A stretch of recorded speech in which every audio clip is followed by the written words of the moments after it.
দুর্ঘটনা হয়েছে আল্লাহ এই মুহররম মাসে ঘটিয়েছেন। এই মাসের সম্মান আছে না নাই? আল্লাহ রাব্বুল আলামিন শুধু তাই নয়, নূহ আলাইহিস সালাতু ওয়াস সালাম যেই দিন প্লাবন থেকে মুক্তি পেয়েছিলেন, যেই দিন নাজাত পেয়েছেন, ওই দিনও ছিল মুহররমের 10 তারিখ আশুরার দিন। সুবহানাল্লাহ। মূসা আলাইহিস সালাতু ওয়াস সালাম লোহিত সাগরে ফেরাউনের কবল থেকে যেই দিন রেহাই পেয়েছিলেন, আল্লাহ পাক রব্বুল আলামিন মূসা আলাইহিস সালাতু ওয়াস সালামের কওমকে ফেরাউনের কবল থেকে আল্লাহ রেহাই দিয়েছিলেন। মূসা নবী যখন দৌড়ায় চলে গেলেন ফেরাউনের কবল থেকে বাঁচার জন্য নীল নদীর পারে, লোহিত সাগরের পারে, বনি ইসরাইলের গোত্রের লোকেরা ছিল 12টি গোত্র। কয়টি গোত্র? 12টি। তারা কিন্তু বেশি বেশি প্রশ্ন করত নবীজিকে, ডাক দিয়ে বলে, ও নবীজি মূসা, আমাদের জন্য যদি আপনি রাস্তা করে দেন তাহলে আমরা যাইতে পারবো, তবে শর্ত হলো 12টি গোত্রের জন্য 12টা রাস্তা হওয়া লাগে। চিন্তা করছেন তাদের প্রশ্ন কিরকম? মূসা আলাইহিস সালাতু ওয়াস সালামকে আল্লাহ ডাক দিয়ে বলেন, ও মূসা, কোরআনে কারিমের ভিতরে ঘটনা উল্লেখ করা হয়েছে সুন্দর করে। তোমার হাতে যে লাঠি আছে, জান্নাতি লাঠি দ্বারা তুমি লোহিত সাগরে আঘাত করো। মূসা নবী আল্লাহর অর্ডার পাওয়ার সাথে সাথে লোহিত সাগরে লাঠি দ্বারা আঘাত করার সাথে সাথে 12টি হাইওয়ে রুট, ভিআইপি রুট হয়ে গেল। যদি বলেন সুবহানাল্লাহ। মূসা নবী বনি ইসরাইলের 12টি গোত্রের লোকদেরকে নিয়ে লোহিত সাগরের এপার থেকে সেপারে চলে গেলেন। শান্তি মনে সেইবারে যাওয়ার পরে ফেরাউনের বাহিনী আইসা থেকে খুব সুন্দর রাস্তা, ভিআইপি রাস্তা হয়ে গেছে। আবার এক একটা রাস্তা অপর রাস্তাও দেখা যায়, এক রাস্তা থেকে আরেক রাস্তার মধ্যখানে জানালা আছে, গ্লাস আছে, দেখা যাচ্ছে যে অপর বাইরে যে যাইতেছে এটাও দেখা যাইতেছে। আমার বেড়া বেড়া ফেরাউনের বাহিনী এসে যখন দেখলো সুন্দর হাইওয়ে রোড হয়ে গেছে, তারা যখন লোহিত সাগরের প্রান্তরে যখন চলে আসলো লোহিত সাগর পাড়ি দেওয়ার জন্য, এমত অবস্থায় মহান আল্লাহ রাব্বুল আলামিন জানায় দিলেন, আমার মূসার উম্মতেরা চলে গিয়েছে, নাফরমান ফেরাউন জালেম বাদশা এসেছে তার লোকদেরকে নিয়ে।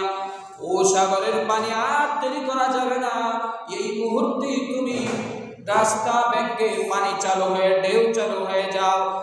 আর পানি চালু হওয়ার সাথে সাথে ফেরাউনের বাহিনী সহ আল্লাহ যেই দিন ডুবাই দিয়েছেন, যেই দিন মূসা নবী ফেরাউনের কবল থেকে বাঁচলেন, ওই দিনও ছিল মুহররমের 10 তারিখ আশুরার দিন। ধরে বলেন আল্লাহু আকবার।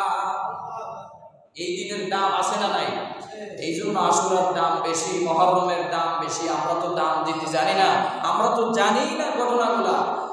আর পৃথিবীর ইতিহাসে মর্মান্তিক আরেকটি ঘটনা হয়েছিল এই আশুরার দিনে, মুহররমের 10 তারিখ কারবালার প্রান্তরে ইসলামের জন্য, দ্বীনের জন্য, নবীজির ইসলাম রাখার জন্য ইমাম হোসেন রাদিয়াল্লাহু তাআলা আনহুকে নির্মমভাবে কারবালার প্রান্তরে ফোরাত নদীর তীরে শহীদ করা হয়েছিল। জোরে বলেন নাউজুবিল্লাহ। আমার বানারা, তাহলে এই দিনের দাম কত?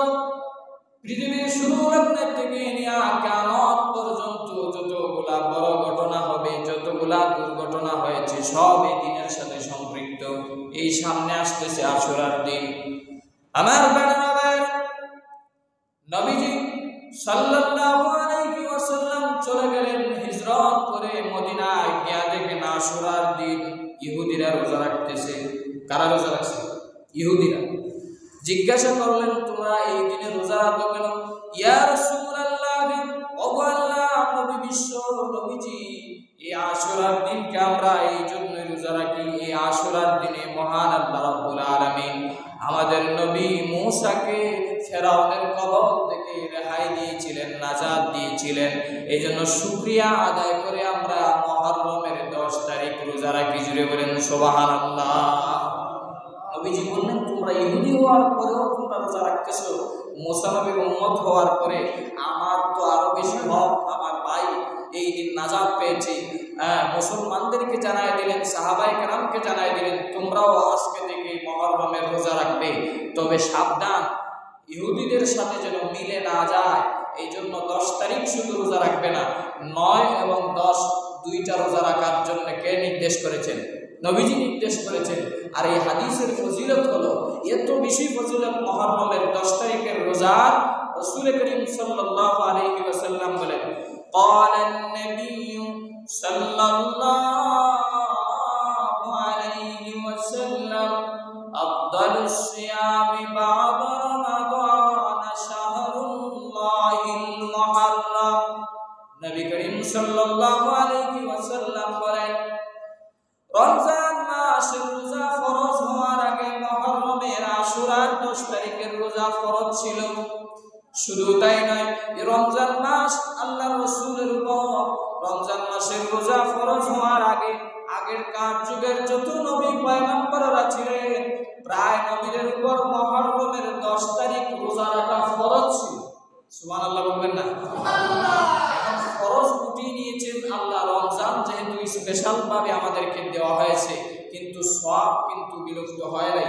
আশুরার 10 তারিখে রোজা রাখলে এত বেশি সওয়াব, এত বেশি সওয়াব।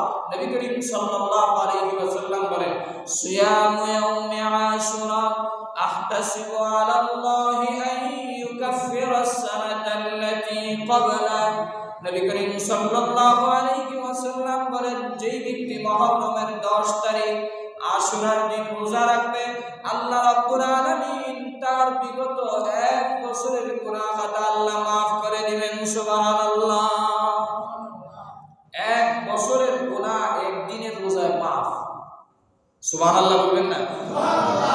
আশুরার দিন 10 তারিখের এত বেশি ফজিলত, এত বেশি সম্মান।